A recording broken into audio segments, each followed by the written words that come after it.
11.3ல 5th some பார்க்கலாம். ஓகேவா? இப்போ இன்டகிரேஷன் நமக்கு ரெண்டு இது கொடுத்துருக்காங்க, மைனஸ்ல கொடுத்துருக்காங்க. ஃபங்க்ஷன்ஸ் மைனஸ்லயோ பிளஸ்லயோ கொடுத்துருந்தா நம்ம தனித்தனியா ஸ்பிளிட் பண்ணிக்கலாம். ஓகேவா?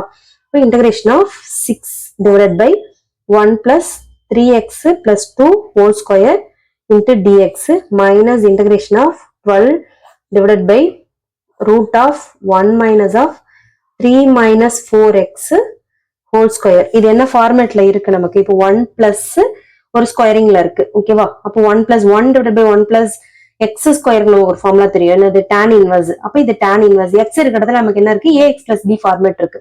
அப்ப இதோட கோஎஃபிஷியன்ட் நம்ம டிவைட்ல போடணும். ஓகேவா? சேம் அதே மாதிரி 12 வந்து கான்ஸ்டன்ட், இது வெளியில எடுத்துடலாம். 1 மைனஸ் ஆஃப் இங்க எக்ஸ் இருக்கணும். கரெக்டா? tan நமக்கு சைன் இன்வர்ஸ் ஃபார்முலா வந்து இங்க எக்ஸ் வரும் ஆக்சுவலா. அப்ப நமக்கு இங்க எக்ஸ் இருக்க இடத்துல 3 மைனஸ் ஆஃப் 4x இருக்கு.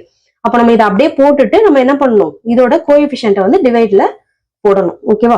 இப்ப நம்ம 6 வந்து கான்ஸ்டன்ட் வெளில எடுத்துடலாமா? 6 வெளில எடுத்துட்டோம் அப்படின்னா 1 divided by 1 plus 3x plus 2 whole square into d x minus 12 constant வெளில எடுத்துட்டோம் அப்படின்னா இங்க டிஎக்ஸ் போடணும். ஓகேவா? 1 divided by root of 1 minus 3 minus of 4x whole square into d x. ஓகேவா?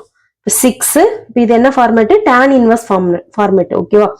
tan இன்வர்ஸ் ஆஃப் எக்ஸ் இருக்க இடத்துல நமக்கு என்ன இருக்கு? 3x பிளஸ் 2 இருக்கு. ஓகேவா? அப்ப இங்க 3x பிளஸ் 2 டிவைடட் பை இதோட எக்ஸோட கோஎஃபிஷியன்ட் என்னது நமக்கு? 3.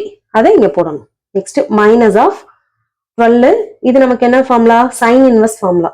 இங்க சைன் இன்வர்ஸ் ஆஃப் எக்ஸ் இருக்க இடத்துல நமக்கு என்ன இருக்கு? 3 minus of 4x whole square divided by இப்போ இதோட எக்ஸோட கோஎஃபிஷியன்ட் என்னது? -4. நம்ம இந்த மைனஸ் தான் கன்சிடர் பண்ணக்கூடாதுன்னு சொன்னேன், ஏன்னா இது ஃபார்முலாஸ்லயே வர்ற மைனஸ். இந்த எக்ஸுக்குள்ள நமக்கு ax பிளஸ் b ஃபார்மேட் வந்திருக்கு. அப்ப இங்க மைனஸோ பிளஸோ என்ன வருதோ அந்த சிம்பிள்ல தான் இங்க எக்ஸோட கோஎஃபிஷியன்ட் போடணும். ஓகேவா?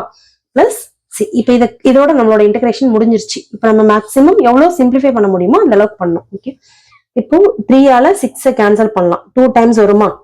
இந்த 4ஆல இதை கேன்சல் பண்ணோம் அப்படின்னா எத்தனை டைம்ஸ் வரும்? 2 டைம்ஸ் வரும். இதுக்கு மேல எதுவும் பண்ண முடியாது. 2 tan inverse of 3x plus 2, இங்க ஆல்ரெடி ஒரு மைனஸ் இருக்கு, இங்க ஒரு மைனஸ் இருக்கு. மைனஸ் இன்ட்டு மைனஸ் என்ன ஆயிடும்? பிளஸ் ஆயிடும். Into sine inverse of 3 minus 4x whole square plus c. இதுக்கு மேல இதை சிம்பிளிஃபை பண்ண முடியாது. இதோட நம்ம ஆன்சர் முடிச்சிடலாம்.